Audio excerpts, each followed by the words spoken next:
morning, and today is day 17 of our readings through the Gospel of John. Today we are beginning chapter 8 and looking at verses 1 through 20.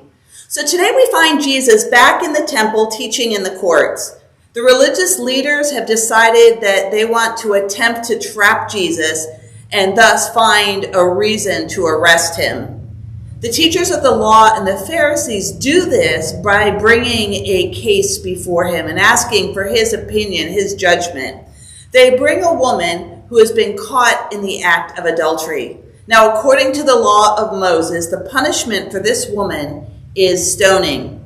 They turn to Jesus and they ask him his opinion about what should be done in this situation.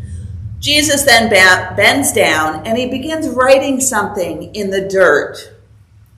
After a few minutes, he stands up and he addresses the crowd and he says, "Let anyone who is without sin throw the first stone."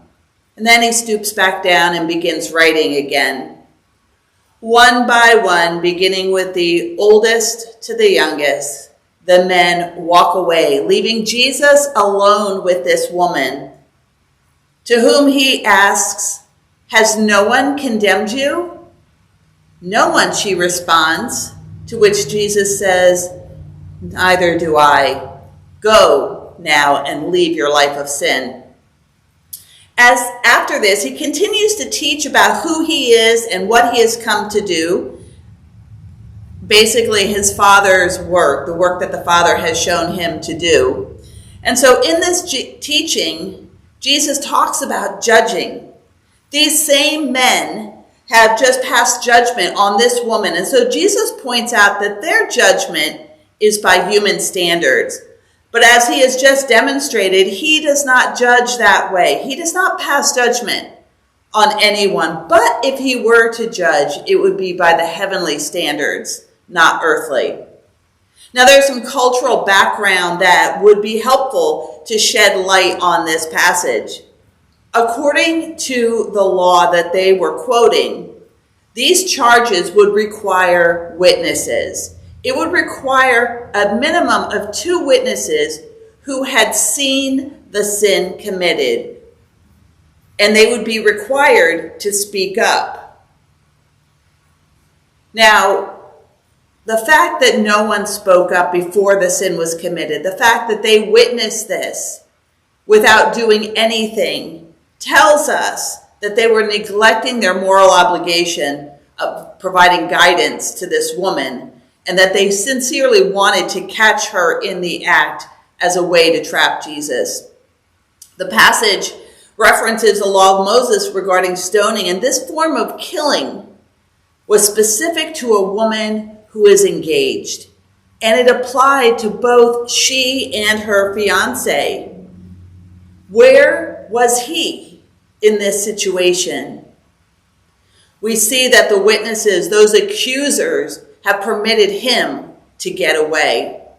We also see that the accusers choose a very public forum to bring this to Jesus, a forum that would have heaped shame upon her. They were clearly trying to entrap him, and they were not seeking his counsel on this situation at all. So what did Jesus write in the dirt? That's a question that is often asked, and we may never know this side of heaven, but there are several possibilities. Some say that he was writing the sins of the accusers in the sand to point out that they too were sinful. It's also believed that he was writing a verse from the scriptures of the book of Jeremiah that say, "Those who turn away from God will be written in the dust, because they have forsaken the Lord, the spring of living water." Whatever he wrote, we see that these accusers, as well as their Jewish leaders, upon some self-examination, recognize that they too are sinful. And so they leave their stones, they leave their judgment, and they walk away, leaving Jesus sole with this woman. Jesus, the only person without sin. Jesus, the one who has the right and authority to punish her and to judge her. But he does not. He doesn't berate her or shame her. He simply says, "Go and leave your life of sin." What do we learn about Jesus from this passage? Well, quoting from a commentary by Mark Schwartzberger, he says, Jesus' compassion humbles us. His wisdom astounds us.